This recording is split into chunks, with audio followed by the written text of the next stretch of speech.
संपूर्ण महाराष्ट्रात मुख्यमंत्री माझी लाडकी बहीण योजना सुरू आहे। या योजनेअंतर्गत महिलांना दरमहा 1500 रुपये हे सरकार खात्यावर टाकते। त्यातील 2 महिन्याचे एकदम 3000 रुपये सरकार खात्यावर टाकणार आहे।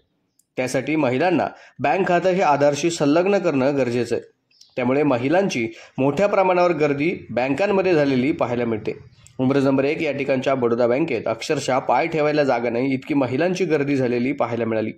यावेळी महिलांशी चर्चा केली असता काही महिलांचं बँक खातं मोबाईल नंबरला लिंक नाहीये तर काहींचं आधारशी लिंक नाहीये आणि ते करण्यासाठी महिला बँकेत लाईन लावून उभे असलेल्या पाहायला मिळाल्या।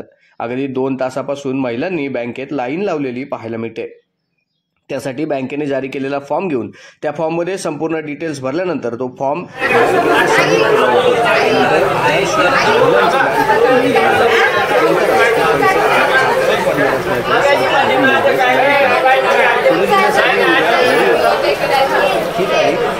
महिलांसाठी खात्यावर पैसे टाकण्याचे। त्यामुळे उद्या महिलांचे 3000 रुपये मुख्यमंत्री माझी लाडकी बहीण योजनेचे खात्यावर जमा होणार आहेत। त्यामुळे महिलांची मोठी गर्दी झालेली पाहायला मिळते। अनेक महिलांचे पैसे खात्यावर जमा झालेत अशाही महिलांशी आम्ही चर्चा केली।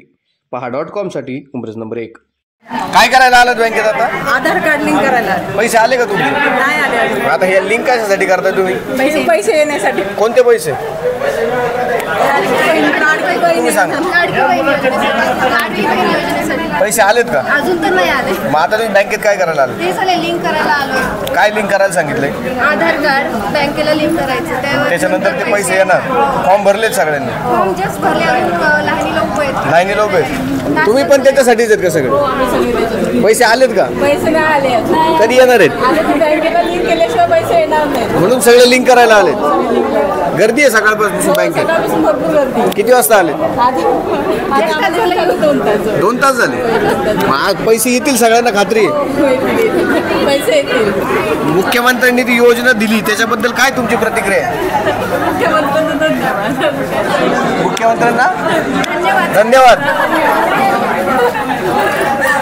मुख्यमंत्री लाडकी बहीण योजना सरकारनं जारी केली आणि ती योजना जारी केल्यानंतर त्याचा 31 ऑगस्ट ही फॉर्म भरायची शेवटची तारीख आहे। आणि आपण पाहतोय अनेक ठिकाणी महिला भगिनींना पैसे आलेत। महिला भगिनींची बँकेत मोठ्या प्रमाणावर गर्दी असलेली आपल्याला पाहायला मिळते। त्याचा नियम असा आहे की आधार कार्ड तुमच्या बँक अकाउंटला लिंक असल्याशिवाय ते पैसे तुमच्या खात्यात पडत नाही। त्याची KYC होणं गरजेचं आहे आणि त्याच निमित्तानं बँकेत आपण पाहतोय महिला भगिनींची मोठ्या प्रमाणावर गर्दी असलेली आपल्याला पाहायला मिळते।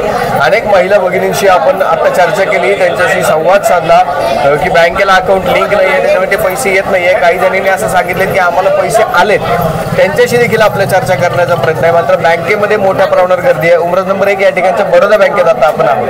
बँकेच्या सर्व अधिकारी कर्मचाऱ्यांचे देखील महिला भगिनींना अतिशय चांगल्या पद्धतीने सहकार्य आहे। सगळ्या महिला भगिनींचे बँक अकाउंट हे आधारला लिंक करण्यासाठी त्यांनी सेपरेट काउंटर उघडले आणि अतिशय चांगल्या पद्धतीने व्यवस्थित प्रत्येकाला सेवा मिळेल अशी व्यवस्था बँकेच्या माध्यमातून या ठिकाणी केलेली पाहायला मिळते। इथे ATM मशीन आहे, ATM मशीन मध्ये पैसे जमा झालेत की नाही हे पाहण्यासाठी घरचं आपलं पासबुक प्रिंट करतायत, कुणी ATM मध्ये चेक करताय।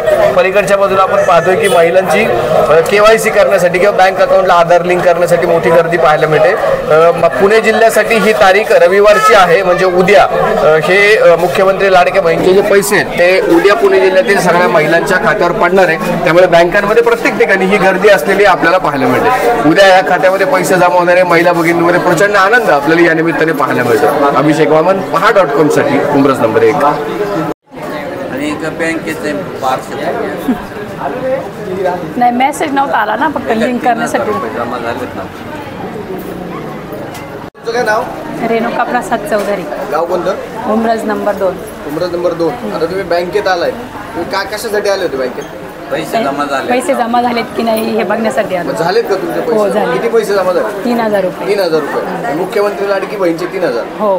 कधी जमा झाले? ते आजच झाले। आता काय सांगाल तुम्ही, पैसे मिळाले तुम्हाला? हो, मुख्यमंत्र्यांना काय सांगाल? तुमची लाडकी बहीण आहे तसं करा।